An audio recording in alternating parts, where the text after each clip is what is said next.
Assalamualaikum warahmatullahi wabarakatuh. Hello everyone, we are from second group, and in this time we would like to share to you about the material of the day is about errors and error analysis. But before that, I want to introduce myself and also my partner in presentation. So my name is Linda Eka Yanti, and my partner Inna Hilary Salma and Selvina Rahma. So guys, let's move on. The first is about definition of errors and error analysis. Errors and errors analysis. The first is to stimulate the question why do learners errors, and then the second, it is useful for teachers to know what errors learners make, and then the third, help learners to learn when they self-correct the errors they make. Jadi di sini pengertian dari error analysis atau analisa kesalahan yang pertama adalah untuk menstimulat pertanyaan mengapa pembelajar melakukan kesalahan, dan kemudian yang kedua untuk membantu guru untuk mengetahui kesalahan yang dibuat oleh pembelajar, dan yang ketiga adalah untuk membantu pembelajar untuk belajar agar mereka dapat mengkoreksi dan juga memperbaiki kesalahan yang mereka buat. Untuk pengertian error sendiri, di lain sumber ada yang mengatakan bahwa errors ini adalah sebuah the lack of learning process atau sebuah kekurangan dalam proses pembelajaran. Kemudian sumber lain mengatakan bahwa errors ini adalah di saat pembelajar tidak tahu mana yang benar dan juga tidak paham apa yang akan mereka lakukan.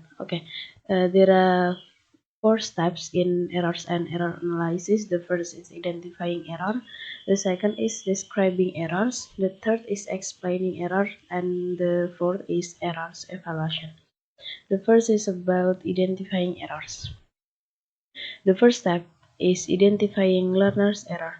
Jadi yang pertama adalah identifying error atau identifikasi kesalahan. Yang pertama kali dilakukan adalah identifikasi kesalahan. Jadi nanti akan diidentifikasi bagian mana siswa melakukan kesalahan dan juga di bagian mana siswa itu sering melakukan kesalahan. And then the second is compare the sentence learners produce with that seem to be the normal or correct sentence in the target language which correspondent with them. Jadi yang kedua adalah membandingkan kalimat yang dihasilkan dari pembelajar, kemudian membandingkan kalimat dari pembelajar dengan kata yang sudah benar. Contohnya di Jane says, a man and a little boy was watching him, and then the correct sentence, a man and little boy were watching him. Jadi di sini Jian ini adalah seorang pembelajar pembelajar Prancis yang baru belajar bahasa Inggris, dan saat itu dia disuruh untuk menceritakan secara lisan cerita yang panjang ya. Jadi di situ mulai diidentifikasi kesalahan yang dibuat oleh Jens. Nah, ini salah satunya adalah contoh seperti ini. Jadi dia mengatakan was watching him. Di situ dia salah mengatakan was karena sebenarnya a man and little boy ini kan sudah lebih dari satu subjek. Maka dia seharusnya menggunakan were. The second is describing errors. The first is classify errors into grammatical categories. Jadi yang describing errors ini adalah mendescribe sebuah kesalahan. Jadi yang pertama dilakukan adalah mengklasifikasikan errors ke dalam kategori susunan atau tata bahasa. Nah, contohnya jadi ketika pembelajar melakukan beberapa kesalahan, jadi nanti beberapa kesalahan itu nanti diklasifikasi ke dalam kategori tata bahasa. And then the next is try to identify general ways in which the learner's utterance differ from the reconstructed target language utterance. Yang kedua adalah mengidentifikasi perbedaan dari target bahasa dan juga bahasa pembelajar itu sendiri. Di sini ada beberapa contoh jenis kesalahan yang sering dibuat oleh pembelajar. The first is omission, is leaving out items which are required for grammatical correctness. Jadi mereka cenderung abai dan tidak peduli akan kebenaran dari suatu susunan bahasa itu sendiri. Jadi dia asal menyebut, asal berbicara, padahal itu mereka tidak tahu kebenarannya. Dan yang kedua misinformation is use of one grammatical form instead of another. Mereka biasanya menggunakan satu bentuk grammar atau satu bentuk tata bahasa dan menggunakannya ke dalam tata bahasa yang lain. Maksudnya di sini contohnya ya, ketika pada masa sekarang mereka menjelaskannya dengan bab 1. Tapi ketika mereka menjelaskan masa lampau, mereka juga akan menggunakan bab 1. Ini salah ya. Jadi ini contoh yang dilakukan pembelajar menggunakan satu verb itu di dalam masa sekarang dan juga masa lampau. Kemudian the third is misordering, is putting words in a wrong order. Jadi yang ketiga adalah misordering, menempatkan kata di tempat yang salah. Ini juga sering dilakukan oleh para pembelajar ya, karena mereka belum paham dan belum tahu apa yang benar dan mana yang salah. Jadi dia asal menempatkan padahal kata itu berada di tempat yang salah. Okay, the next is explaining errors. Explaining errors is explaining why the errors occur. Jadi menjelaskan di deskripsi error tadi ini menjelaskan mengapa kesalahan itu terjadi. Nah, di sini ada dua. The first is systematic error and the second is universal error. Systematic errors. Second language learners create rules their own different to the rules of target language. Jadi pembelajar second language itu meng-create atau menciptakan sebuah aturan baru. Jadi mereka seenaknya menggunakan aturan mereka sendiri. Dia menciptakan aturan mereka sendiri dalam target bahasa. Kemudian the second is universal errors. Second language learners commit the same pragmatical error. Jadi pembelajar L2, pembelajar second language ini melakukan kesalahan gramatikal yang sama. Contohnya di bawah ini. Jadi sebenarnya kadang dalam melakukan kesalahan itu tergantung juga terletak pada mother language-nya. Jadi terletak pada bahasa ibu masing-masing dari orang sendiri. Contohnya di Afrika bagian selatan, mereka saat mengatakan we went at Johannesburg last weekend, mereka mengatakan at untuk preposisinya. Padahal kalau menurut native speaker-nya orang Inggris itu menggunakan itu adalah salah. Karena mereka akan lebih setuju dan akan lebih memilih menggunakan to daripada at. Jadi we went to Johannesburg last weekend.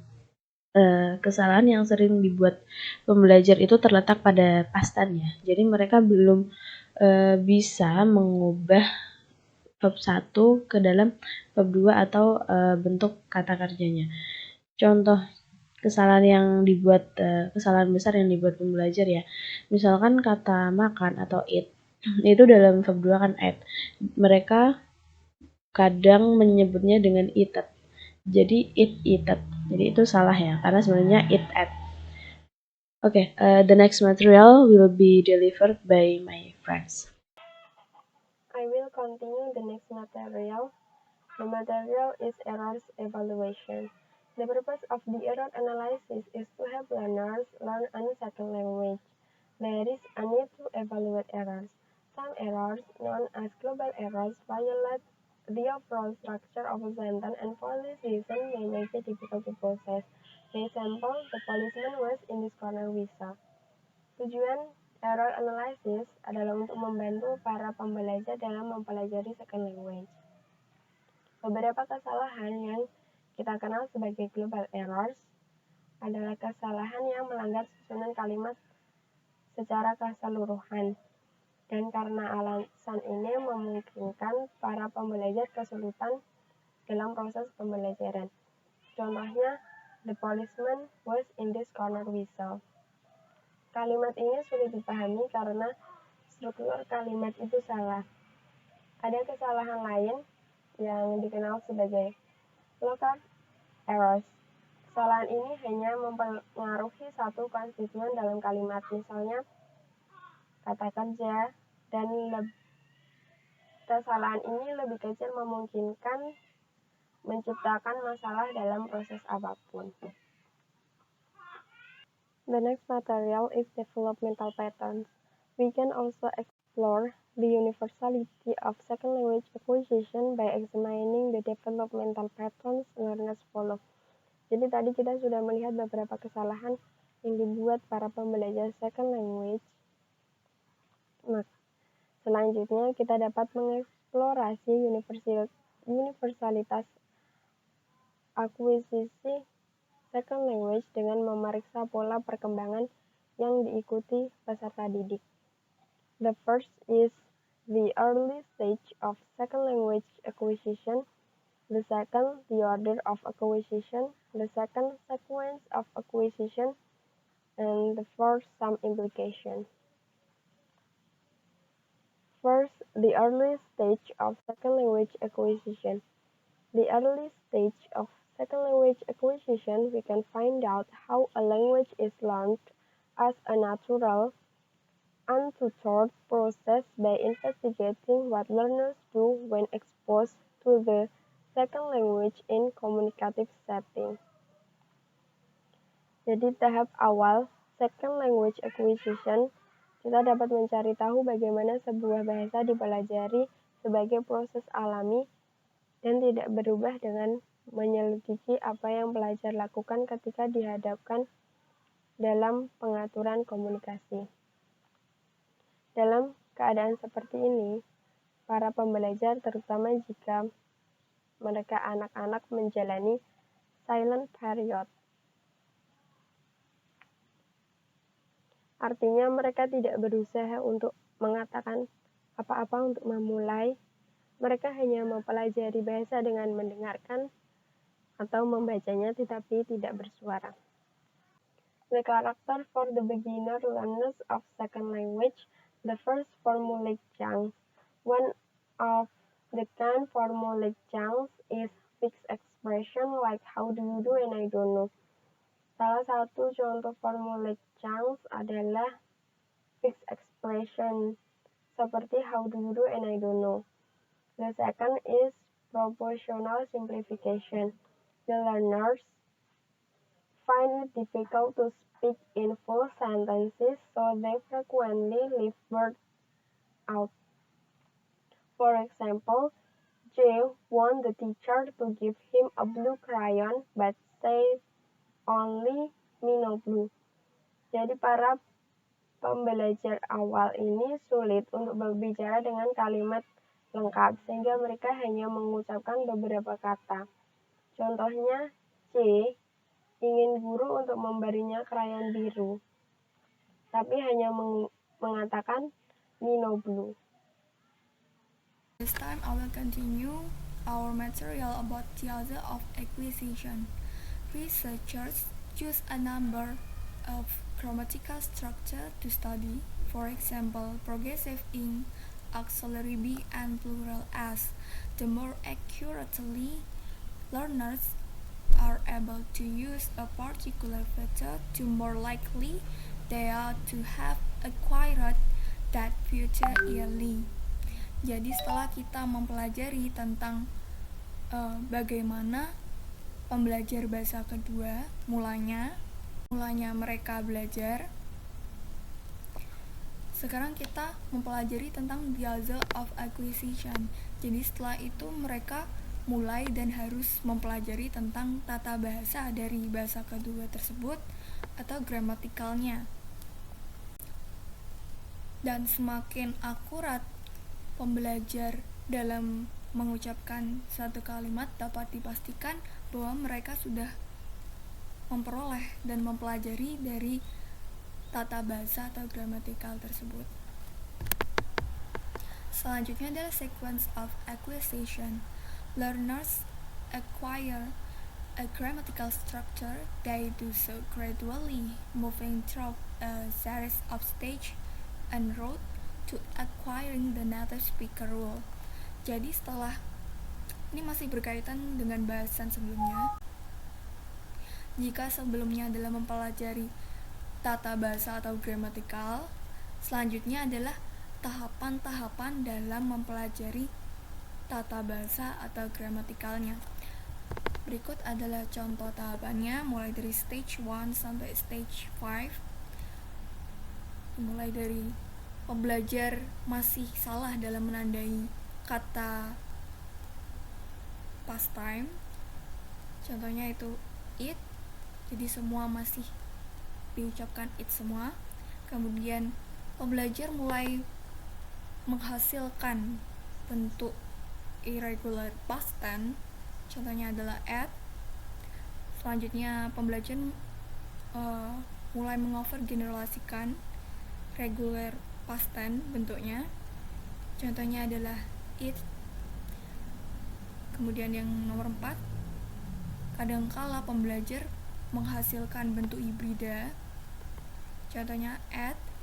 Dan yang terakhir, pembelajar sudah tepat dalam menghasilkan bentuk irregular past tense, yaitu at.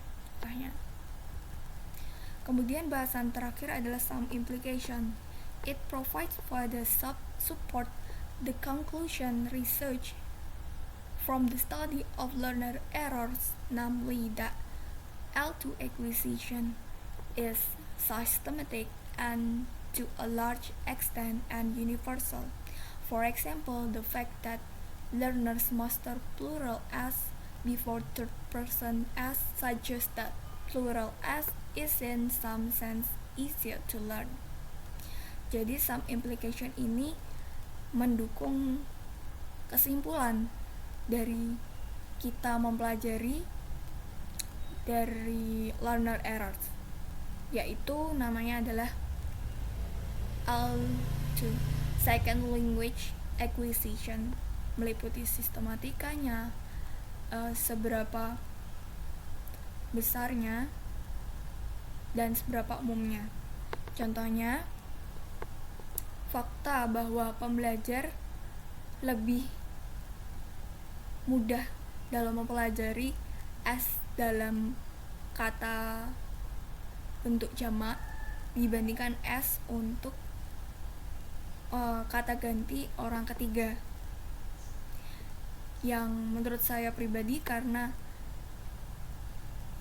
lebih simpel untuk s bentuk jamak yang cuma meliputi s or es, sedangkan s untuk kata ganti orang ketiga ada beberapa aturan dan ciri yang harus diperhatikan tergantung dari tenses yang digunakan.